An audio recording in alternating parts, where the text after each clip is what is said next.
attempt 568 and the last attempt. Hello, all nursing students, soon to be graduates. Hope nursing school is going great.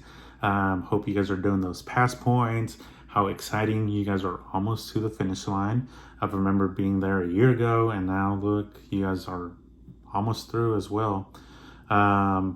If for those of y'all that don't remember me, my name is Daniel. I was with y'all at the beginning of the school year, and Miss Antoine invited me to do a little quick presentation on interviewing and professionalism. Unfortunately, I had to work today, so I pre-recorded this video for y'all. I know you guys have to do those pass points, so I'm gonna make this quick and short and sweet and to the point. So let's get started. My number one recommendation I would recommend to you guys is start applying now. You guys are precepting, so if you like where you're at, go meet the director of that unit.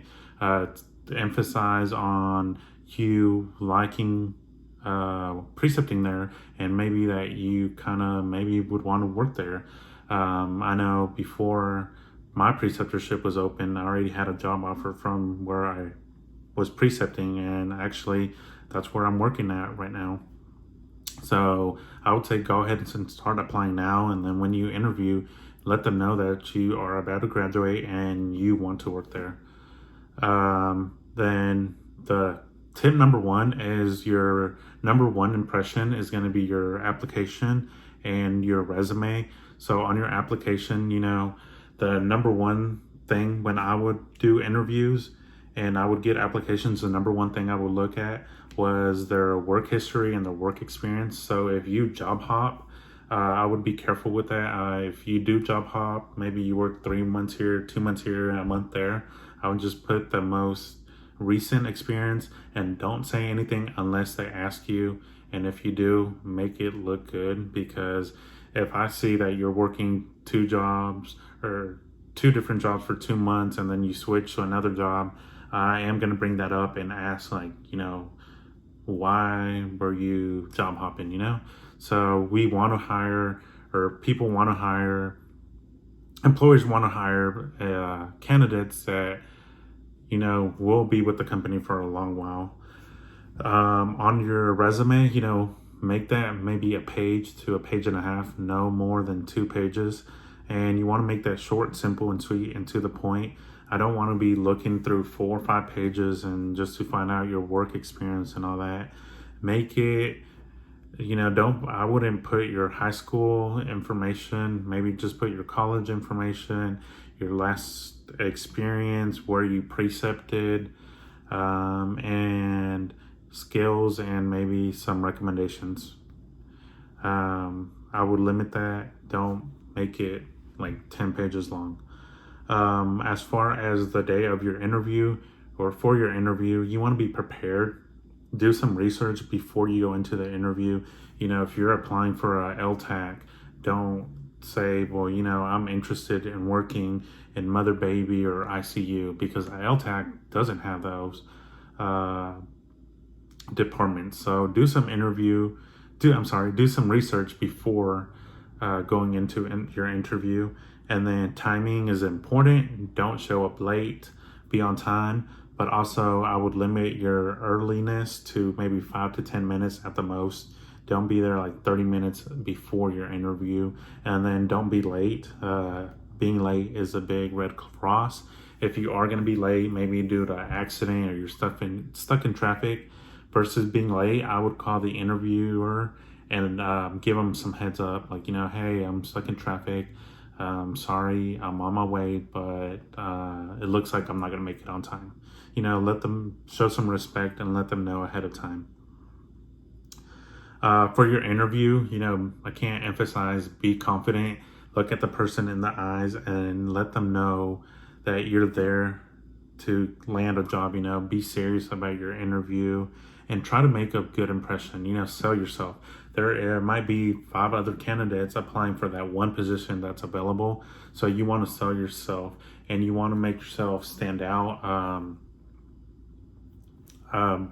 Put all your good stuff to the front of the table. So you want to sell yourself and let your interviewer know what makes you different from the rest, whether it's experience, even if you were a CNA and you were a nurse's tech, in ICU. That I mean, I'd hire that person versus someone that has no experience. If you have no experience, maybe put out that you're bilingual, or that you had a previous job that was in management. That shows that you're a leader. And also be honest during your interview. If you have multiple interviews, let them know, hey, I'm also applying. I also applied at the medical center for this ICU position. So whenever it's time at the end, when I say, do you have any questions? Let them know, hey, I have an application. I have an interview at the medical center. What makes Baptist different from, the medical center or St. E or one nursing home from another? And then turn your questions into positives. Turn your answers into positives. So if I ask you a question like, what are your weaknesses? Don't really give me a weakness. Don't say, I'm always drunk, I'm always late, I'm always calling in. That's a big no, of course, obviously.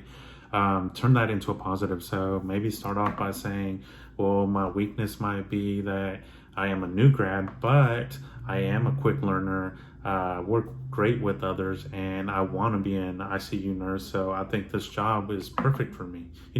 Turn the negatives into a positive. As far as your attire, dress professional. Ladies, slacks and a dress shirt will work just fine. Nothing too revealing. I'm sure they give you guys an outline for professionalism on what and what not to wear. Men, slacks and khakis are perfect. And a dress shirt, just stick to the basics. Less is more. Ladies, don't go blinged out from head to toe. Your jewelry, you're not selling garments. You're selling yourself. You're selling yourself as a nurse. So personality and yourself are more important than jewelry. As far as interviewing in nursing scrubs, that's perfectly fine. It's part of your professional attire, your everyday attire. So as long as your scrubs are clean and not wrinkled, I wouldn't mind slacks. Other than that, those are pretty much my top picks. I would go on YouTube and do some research, the top 100 nursing interview questions, and prepare your answers. Be prepared, be confident, and good luck. Congratulations on making it this far. Don't stress for HESI. Don't stress for NCLEX. You guys got this. You guys have been preparing all year, and you guys will do great. Thank you, and good luck.